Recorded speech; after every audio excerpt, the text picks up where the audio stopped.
ಶಿಯಾ Muslim ರಾಷ್ಟ್ರದ ನಾಯಕ ಅಯತುಲ್ಲಾ Khamenei ಇಸ್ಲಾಂ ಬಿಟ್ಟು ಇರಾನ್ನಲ್ಲಿ ಬೇರೆ ಯಾವುದೇ ಧರ್ಮವಿರಬಾರ್ದು ಅನ್ನುವಂತಹ ಸಿದ್ಧಾಂತವನ್ನು ಮೈಗೂಡಿಸಿಕೊಂಡಂತಹ ಅಯತುಲ್ಲಾ ಖಮೇನಿಯನ್ನ ಇಸ್ರೇಲ್ ಮತ್ತು ಅಮೆರಿಕ ಹೊಡೆದುರುಳಿಸಿದೆ.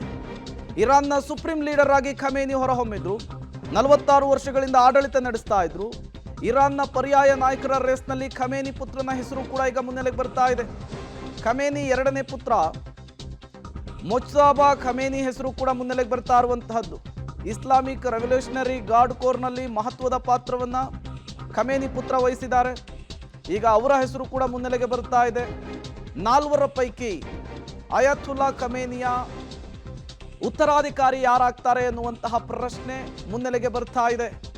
ಇಂತಹ ಸಂದಿಗ್ಧ ಪರಿಸ್ಥಿತಿಯಲ್ಲಿ ಇರಾನ್ನನ್ನು ಮುನ್ನಡೆಸುವಂತಹ ಆ ನಾಯಕನ ಯಾರಾಗ್ತಾರೆ ಎನ್ನುವಂತಹ ಪ್ರಶ್ನೆ ಇದೆ.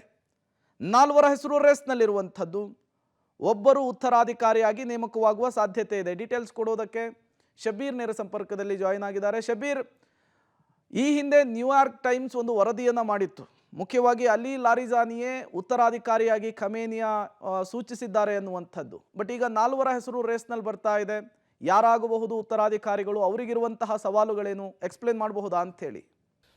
ಪ್ರೇಮ್, ಒಟ್ಟು 4 ಜನರ ಹೆಸರುಗಳು ಈ ಒಂದು ಚರ್ಚೆಯಲ್ಲಿರುವಂಥದ್ದು. ಮುಖ್ಯವಾಗಿ ಅಯತುಲ್ಲಾ ಅಲಿ ಖಮೇನಿಯವರ ಎರಡನೇ ಪುತ್ರನ ಹೆಸರು ಕೂಡ ಈ ಲಿಸ್ಟ್ನಲ್ಲಿ ಇರುವಂಥದ್ದು. ಖಮೇನಿಯವರ ಜೊತೆಗೆ ಸುದೀರ್ಘವಾಗಿ ಕೆಲಸ ಮಾಡ್ಕೊಂಡು ಬಂದಂತಹ ಜೊತೆಗಾರರೇನಿದ್ರು, ಅವರ ಆಪ್ತರೇನಿದ್ರು, ಅವರ ಹೆಸರುಗಳೇ ಕೂಡ ಈಗ ಹೆಚ್ಚು ಚರ್ಚೆಯಲ್ಲಿರುವಂಥದ್ದು. ರಕ್ಷಣಾ ಇಲಾಖೆಯನ್ನು ನೋಡ್ಕೊಳ್ತಾ ಇದ್ದಂಥವ್ರು, ಅಥವಾ ಇಂಟರ್ನಲ್ ಸೆಕ್ಯೂರಿಟಿಯನ್ನು ಅಥವಾ ಸೇನೆಯನ್ನು ನಿಭಾಯಿಸ್ತಾ ಇದ್ದಂಥವ್ರು, ಇವರೆಲ್ಲರ ಹೆಸರುಗಳು ಕೂಡ ಈಗ ಚರ್ಚೆಯಲ್ಲಿ ಇದ್ದಾವೆ. ಈ ಹೆಸರುಗಳ ಪೈಕಿ ಯಾರ ಹೆಸರು ಅಂತಿಮ ಆಗುತ್ತೆ ಅನ್ನೋದ್ರ ಬಗ್ಗೆ ಸಾಕಷ್ಟು ಚರ್ಚೆಗಳು ಕೂಡ ಇರುವಂಥದ್ದು.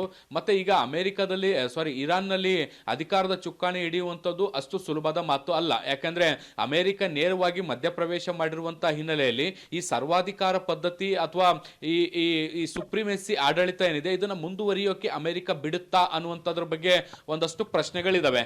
ಸೊ ಆ ಒಂದು ಹಂತದಲ್ಲೂ ಕೂಡ ನಾವು ವಿಚಾರವನ್ನ ಮಾಡಬೇಕಾಗತ್ತೆ. ಇವತ್ತು ಅಮೆರಿಕದ ಅಧ್ಯಕ್ಷ ಡೊನಾಲ್ಡ್ ಟ್ರಂಪ್ ಒಂದು ಟ್ವೀಟ್ ಮಾಡಬೇಕಾದಂತ ಸಂದರ್ಭದಲ್ಲಿ, ಅಂದ್ರೆ ಖಮೇನಿ ನಿಧನ ಆಗಿರೋ ವಿಚಾರಕ್ಕೆ ಸಂಬಂಧಪಟ್ಟಂತೆ ಆ ವಿಷಯವನ್ನ ಶೇರ್ ಮಾಡಬೇಕಾದಂತ ಸಂದರ್ಭದಲ್ಲಿ ಅವರು ತಮ್ಮ ಮಾತುಗಳಲ್ಲಿ ಒಂದು ಕಡೆಗೆ ಹೇಳ್ತಾರೆ, ನಾವು ಜನರಿಗೆ ಅಧಿಕಾರವನ್ನ ಕೊಡ್ತೀವಿ ಅನ್ನುವಂತ ನಿಟ್ಟಿನಲ್ಲಿ ಅವರು ಪ್ರಜಾಪ್ರಭುತ್ವದ ಮಾತುಗಳನ್ನ ಕೂಡ ಆಡಿದ್ದಾರೆ. ಸೊ ಹೀಗಾಗಿ ಈಗ ಇರಾನ್ನಲ್ಲಿ ಪ್ರಜಾಪ್ರಭುತ್ವ ವ್ಯವಸ್ಥೆಯನ್ನ ಜಾರಿಗೆ ತರುವಂತ ನಿಟ್ಟಿನಲ್ಲಿ ಏನಾದ್ರೂ ಅಮೆರಿಕ ಮತ್ತೆ ಇಸ್ರೇಲ್ ಪ್ರಯತ್ನವನ್ನ ಮಾಡ್ತಾವ, ಆ ನಿಟ್ಟಿನಲ್ಲಿ ತಯಾರಿಗಳು ಏನಾದ್ರೂ ಆಗಿದಾವ ಅನ್ನುವಂಥದ್ರ ಬಗ್ಗೆ ಕೂಡ ಚರ್ಚೆಗಳಿದಾವೆ.